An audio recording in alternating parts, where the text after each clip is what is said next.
할렐루야. 우리 한번 따라서 하겠습니다. 죽어야 다시 삽니다. 할렐루야. 우리가 부활의 은혜를 경험하고 다시 사는 역사의 주인공이 되기 위해서는 반드시 죽어야 하는 과정이 필요합니다. 죽지 않고서는 다시 살 수 없습니다. 죽는데 설 죽어서는 안 됩니다. 완벽히 죽어야 합니다. 예수님께서 부활하셨을 때에 많은 유대인들과 바리새인들과 제사장들, 서기관들, 그리고 로마의 사람들이 예수님께서 설 죽었다고 그렇게 소문을 냈습니다. 십자가에 내려오게 될 때에 잠시 기절하였고 무덤에 장사 지냈을 때도 기절하고 있다가 그리고 나중에 깨어나서 그래서 탈출을 했다, 이렇게 이제 소문을 냈다고 합니다. 정말 그랬다면 우리의 구원이 이루어지지 않습니다. 예수님이 설 죽으셨고 아니 잠시 기절하셨다가 그리고 무덤에서 슬그머니 도망쳐 나오셨다면 우리에게 생명이 주어질 수 없습니다. 우리의 죄가 다 속량될 수 없습니다. 주님께서 완전히 죽으셨기 때문에, 그리고 그 무덤에 완전히 장사 지내셨기 때문에, 그리고 죽으셨다가 다시 사셨기 때문에 오늘 우리에게 죄 속량이 이루어지게 되었고 죄사함의 은혜를 통해서 영생의 축복이 주어지게 되는 하나님의 사랑이 우리에게 왔다는 사실을 꼭 믿으면서 주님의 그 사랑, 주님의 그 첫사랑, 그 사랑이 날마다 내 마음속에서 꿈틀꿈틀대며 그 사랑이 살아 움직이는 놀라운 은혜의 경험과 또 은혜의 모습이 주님 오실 때까지 우리 마음속에 꼭 있어지기를 주님의 이름으로 축원합니다. 주님을 생각할 때마다 그와 같은 큰 감동과 감화가 있어져야 됩니다. 그러나 세상의 분주함과 세상의 염려와 또 세상의 환난을 통해서 우리는 그 사랑을 잃어버리고, 그리고 그 옛날의 내 옛 모습 그대로 설 죽었던 내 모습을 끄집어내서 다시 옛사람이 사는 모습으로 우리가 돌아가게 되는 그런 연약함을 보일 때가 있습니다. 오늘 우리가 고난주간 한 주간을 지나가고 이제 마지막 오늘 금요일 새벽과 저녁을 남겨놓고 있게 되는데 설 죽어서는 안 됩니다. 그저 은혜 때문에 잠시 기절했다, 이것 가지고는 되질 않습니다. 완전히 내가 죽어져야만이 영생의 큰 축복과 은혜의 주인공의 모습으로 내가 살아날 수 있다는 사실을 꼭 기억하시기를 주님의 이름으로 축원합니다. 자, 오늘 말씀의 내용, 예수님께서 이제 잡히시게 되시죠. 바로 2000년 전 오늘 새벽에 미명 동이 트기도 전에 이제 대제사장의 종들과 그리고 가룟 유다가 앞장을 서서 겟세마네 동산에서 기도하시고 있는 그 장소로 그들이 쳐들어오게 됩니다.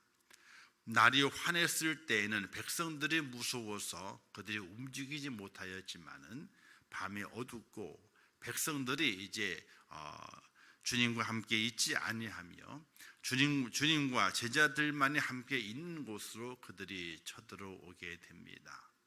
이와 같이 거짓된 일들은요 은밀하게 진행이 됩니다. 많은 사람들이 알게 진행되는 것이 아니라 몇몇 소수의 사람들만 소문나지 않게 힘을 결집해서 거짓이 이루어지게 됩니다. 예수님이 잡히시게 되죠. 잡히신 다음에 이제 해가 밝기도 전에 이 유대 지도자들과 산헤드린 공회원들이 모여서 해가 뜨기도 전에 예수님을 정죄한 그 예수님을 이제 빌라도에게 끌고 가게 됩니다. 읽지는 않았지만 22장 66절 말씀에 이런 말씀이 기록되어 있습니다. 날이 샘에 백성들의 장로들이 곧 대제사장들과 서기관들이 모여 예수를 그 공회에 끌어들여. 자, 날이 겨우 이제 새벽 미명에 그 어둠이 살짝 걷히는 그때에 벌써 재판이 시작이 됩니다. 있을 수 없는 이야기죠. 왜 그렇게 급작스럽게 재판을 진행했느냐? 자기들만의 재판이기 때문에 그렇습니다. 온 백성이 아는 재판이 아니라 자기들만의 재판입니다. 그리고 그 재판을 신속하게 끝냅니다. 그리고 바로 이제 날이 새자마자 빌라도에게로 예수님을 끌고 가게 됩니다. 그리고 가서 예수님을 고발하게 되죠. 고발의 내용은 신성모독과 그리고 내란 음모죄라고 하는 이 죄를 뒤집어 씌우게 되죠. 자, 2절 말씀에 기록이 되어 있습니다. 우리가 이 사람을 보매 우리 백성을 미혹하고 가이사에게 세금 바치는 것을 금하여. 그 당시에 로마의 식민지였기 때문에 로마에게 세금 바치는 것이 당연했습니다. 그런데 예수가 세금 바치는 것을 금했다. 이건 뭐냐면 로마에 반역했다는 이야기입니다. 그리고 또 하나 자칭 그리스도라 하더이다 라고 했는데 이 그리스도는 메시아, 왕 그리고 하나님이란 뜻입니다. 구원할 자라는 뜻이죠. 즉 신성을 모독했다. 사람이 이가 어떻게 신이 되겠느냐, 구세주가 되겠느냐 하는 말이죠. 그래서 그들이 고발하게 될 때에 신성 모독죄와 그리고 내란 음모죄를 뒤집어 씌워서 빌라도에게 고소하게 됩니다. 근데 빌라도는 이렇게 묻습니다. 너가 정말 유대인의 왕이냐? 이렇게 물었을 때에 내 말이 옳도다. 주님의 답을 들었습니다. 그러나 빌라도가 주님을 아무리 살펴보아도 이리저리 살펴보아도 그들이 고발했던 신성 모독죄나 내란 음모죄를 발견할 수가 없습니다. 그래서 이렇게 말하지요. 이 사람에게 죄가 없도다. 죄가 없도다. 그러자 대제사장과 또 서기관의 그 무리가 더 강하게 밀어붙이게 됩니다. 이 사람은 유대에서 가르치고 온 유대 가르치고 갈릴리에서부터 지금까지 여기까지 와서까지 백성들을 소동하게 하나이다. 더 강하게 몰아치게 됩니다. 이때 빌라도가 그 말을 듣고 그 마음속에 계산기를 두드리기 시작했습니다. 내가 지금 이 사람을 놓아주게 되면은 이 식민지 땅 예루살렘에서 분명히 큰 소동이 일어날 것이라고 하는 계산에 들어오게 됩니다. 그리고 이 사람을 내가 죄가 없음에도 불구하고 벌을 내리게 되면은 자기 또한 양심의 가책을 받게 되고 또 죄 없는 자를 심판했기 때문에 거기에 대해 자기도 큰 부담감을 느낀다고 하는 계산이 속히 이루어지게 됩니다. 그래서 이렇게 말하게 되죠. 이 사람이 어디 사람이냐? 관할을 묻게 됩니다. 어느 관할에 속한 사람이냐? 갈릴리 사람이냐라고 물었을 때에 그렇다라고 대답하게 되니까 헤롯의 관할에 속한 줄 알고 헤롯에게 다시 그 예수님을 보내게 됩니다. 오늘의 말씀의 제목처럼 회피하지 말고 진리에 서라, 진리로 가라. 자, 이 빌라도는 분명히 진리가 뭔지를 압니다. 참이 뭔지를 압니다. 진실이 뭔지를 압니다. 예수 그리스도에게 죄가 없을 분명히 압니다. 근데 그 예수님을 헤롯에게 보냅니다. 자기 결정이 아니라 자기 결정하지 않고 그 결정에 그것을 미루게 되죠. 다른 사람에게 전가시키게 됩니다. 마침 헤롯이 예루살렘에 있어서 그 예루살렘에 있는 그 헤롯에게 예수님을 보내게 됩니다. 헤롯도 그를 만나지만은 그에게서 죄를 찾지 못하게 되죠. 다시 예수님을 빌라도에게 다시 보내게 됩니다. 다시 주님을 만난 그 빌라도는 이렇게 말하게 되죠. 14절과 15절 말씀에서 너희가 이 사람이 백성을 미혹하는 자라 하여 내게 끌고 왔도다. 보라, 내가 너희 앞에서 신문하였으되 너희가 고발하는 일에 대하여 이 사람에게서 죄를 찾지 못하였고 헤롯이 또한 그렇게 하여 그를 우리에게 도로 보내었도다. 보라, 그가 행한 일에는 죽일 일이 없느니라. 분명하게 빌라도는 예수 그리스도에게 죽일 일이 없음을, 또 헤롯 왕도 죽일 일이 없음을 분명하게 알고 예수님을 놓아주려고 했던 것입니다. 그러나 왜 그렇게 하지 못하였을까요? 왜 그가 알았던 대로 진리, 즉 진실한 대로 그가 재판하지 못하고 그 자신의 책무를 회피하고 말았습니까? 바로 군중들 때문에 그랬던 겁니다. 진리는 변함이 없어야 됩니다. 진실은 바뀌어지지 않아야 됩니다. 어떤 위협과 어떤 환난과 어떤 고난 속에서도 절대로 진실과 진리는 변화가 없어야 됩니다.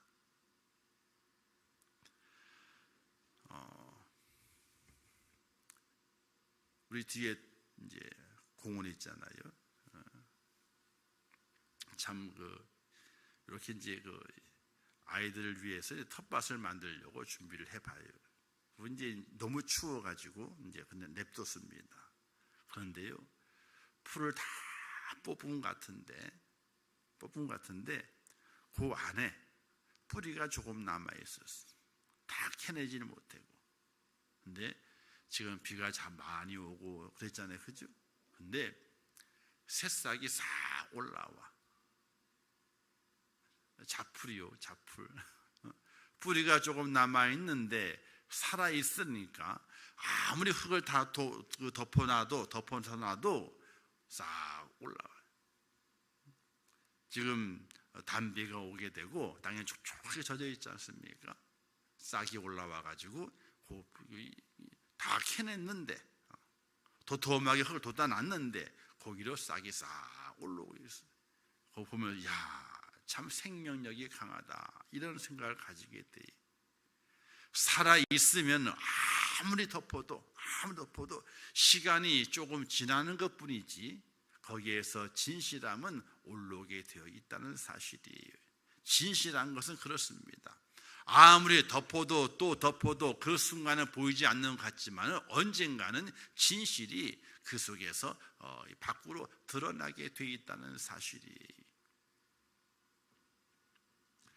빌라도는 예수님을 재판하지만은 그 자기의 책무를 다하지 못합니다. 자기의 책무를 회피하게 됐죠. 결국 어떻게 됩니까? 마태복음 보게 되면은 빌라도가 갈등을 겪다가 자신의 손을 물로 씻습니다. 그리고 자신의 결정에 자신은 죄가 없다고 생각했지만은 당신들 때문에 예수를 십자가에 못 박으러 내어주니 이 예수를 죽인 죄는 내게 없고 당신들에게 있습니다. 이렇게 선언을 하고 물러서게 됩니다. 그런데 사도신경에는 뭐라고 기록됩니까? 본디오 빌라도에게 고난을 받으사, 그 이름이 기록되어 있습니다. 진리를 회피해 버리고 자신의 책무를 감당하지 못했을 때에 분명히 이 사회 속에서도, 역사 속에서도 기억이 되지만은 하나님 속에서도 그것이 기억이 돼서 하나님 결국은 그 책임을 물으시게 되는 그 일이 나타난다는 사실입니다. 사랑하는 성도 여러분, 빌라도가 예수님에 대해서 무죄를 선언하지만은 그러나 그 무죄로 판결하지 못합니다. 그 판결을 회피해 버립니다. 오늘 우리가 살아가게 될 때에도 진리 앞에서 가장 중요한 것은 그 진리를 인정하고 그 어떤 상황에서도 그 진실을 따라가는 것, 그것이 가장 중요한 겁니다. 진실을 따르지 아니하고 그 진실을 회피해 버리거나 외면해 버리거나 그 바른 길을 걷는 모습이 오늘 우리의 삶 속에 있지 아니할 때에는 언젠가 진리가 드러나게 될 때에 그것을 회피한 자 또한 똑같이 하나님께서 죄를 물으신다는 사실을 우리가 반드시 기억하고 믿음의 삶을 살아가야 될 것입니다. 진리는 하나님의 말씀이고 하나님의 명령을 바르게 이행하는 것이 진리입니다. 오늘 그리스도인이 살아가면서 무엇이 진실이고 무엇이 진리가 되겠는가? 하나님의 말씀을 바르게 지켜가는 겁니다. 내 생각과 내 아집과 내 삶의 환경 때문에 그 말씀을 바꾸어 가는 것이 아니라 진실하게 그 말씀을 대하면서 회피하지 아니하고 그 말씀 앞에 순종하며 내가 무릎을 꿇어야 할 때는 무릎을 꿇고 내가 두 손을 들고 항복해야 할 때는 항복을 하고 그 말씀에다 내가 열심히 움직여야 할 때는 열심히 움직여 가게 되는 말씀을 회피하는 것이 아니라 그 말씀을 내 마음에 받아들이며 그 말씀이 이끄시는 대로 나를 맡기는 그런 하나님의 사람이 되게 될 때에 훗날 이런 진리가 드러나게 되고 진실이 드러나게 될 때에 그 하나님의 축복 가운데 거하게 되는 주인공이 되는 사실 믿으시기를 주님의 이름으로 부탁을 드립니다. 제가 말씀을 드리지 않습니까? 성령에서 가장 불쌍한 사람이 누구인가를 말하게 될 때에 사울왕이 가장 불쌍한 것 같다라고 말씀을 드렸습니다. 자, 사울왕의 행정을 이뤘습니다. 아말렉과 전투를 하게 됩니다. 하나님의 명령이었습니다. 진멸하라 했습니다. 전쟁을 승리했습니다. 그러나 아말렉의 아각의 왕의 좋은 것들은 남겨두었습니다. 사무엘이 그걸 지적하게 되자 그는 이렇게 자신의 잘못을 회피하게 됩니다. 여호와께 제사하려고 좋은 건 남겼어요. 또 대묻고 더 사무엘이 압박을 가합니다. 하나님은 그 제사를 좋아하는 것이 아니라 하나님의 말씀에 순종하는 걸 좋아한다라고 그에게 더 다그치게 되니까 사울왕이 이렇게 대답하지 않습니까? 하나님의 명령보다도 백성이 무서워서 하나님의 진리의 말씀을 왜 회피하게 되었던가? 백성이 무서워서. 오늘 빌라도의 모습과 같습니다. 왜 진리를 외면했습니까?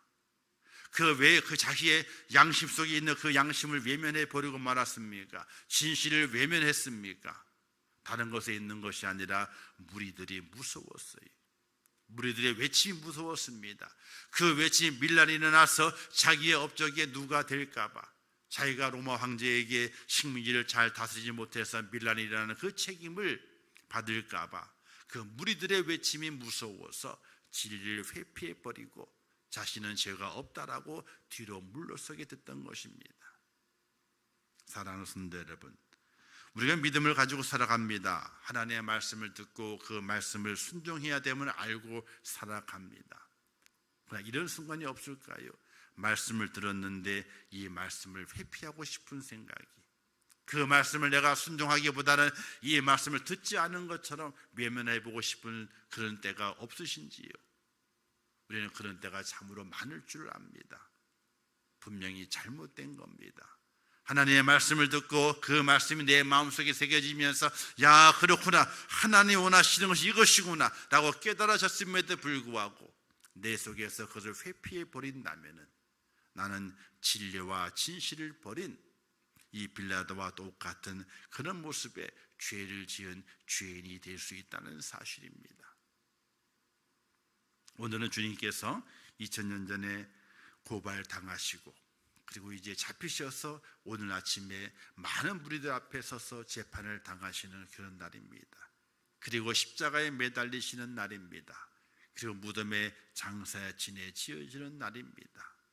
이 날을 우리는 더욱더 나는 길이요 진리요 생명이니 나를 말미암지 않고는 아버지께로 올 자가 없느니라 라고 말씀하신 주님의 그 말씀, 그 진리를 내 마음속에 붙들고 우리 주님의 그 사랑을 생각하고 주님의 그 고난 속에서 내가 새 생명을 얻었고 주님의 그 고난 속에서 내가 나음을 입었고 주님의 그 고난 속에서 내가 하나님의 평강을 누리는 축복자가 되었다는 그 사실을 내 마음에 다시 기억하면서 하나님의 진리 안에서 벗어나는 자가 아니라 하나님의 그 진리와 그 진실을 지켜내기 위해서 내 몸과 마음을 드릴 수 있는 그런 은혜로운 하나님의 축복자의 모습으로 꼭 세워지시기를 주님의 이름으로 부탁을 드립니다.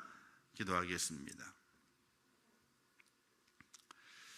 하나님 아버지, 은혜를 감사합니다. 저희를 사랑하셔서 오늘 이 새벽도 깨우게 하신 아버지 하나님, 저희에게 크신 은혜를 더하시고 믿음의 능력을 더하셔서 하나님의 진리, 하나님의 말씀, 하나님의 진실함을 회피하지 아니하고 하나님의 말씀을 내 마음에 새기며 그 말씀에 순종할 수 있는 믿음의 사람이 될 수 있도록 은혜를 허락하여 주시옵소서. 하나님의 말씀을 듣고 깨닫지만은 그 말씀대로 행하지 못하고 우리의 삶이 여러 가지 많은 핑계를 통해서 하나님의 말씀을 지켜내지 못하는, 진리 앞에 순종하지 못하는 어리석은 자의 삶을 살지 않도록 저희를 도와주시기를 원합니다. 내게 깨닫게 하시는 대로, 내게 주신 은혜대로, 하나님의 주시는 그 말씀의 그 명령대로 진리 앞에 순종하며 믿음의 길을 걸어가는 하나님의 사람이 될 수 있도록 인도하여 주시옵소서. 예수님의 이름으로 기도하옵나이다. 아멘. 지금은 우리 주 예수 그리스도의 은혜와 하나님 아버지의 크신 사랑하심과 성령님의 감화 감동 위로 축복 교통 역사하심이 고난 주간을 지켜가면서 하나님의 크신 은혜를 기억하고 진리 안에 세워져서 어떤 어려움과 환난과 고통이 있다 할지라도 하나님의 그 진리를 지켜내기 위해서 하나님의 말씀에 순종하기를 원하는 임정교회 모든 성도들 머리 위에와 그들의 가정과 일터와 생업과 기도의 제목들 위에 이제부터 영원토록 함께 있을지어다. 아멘.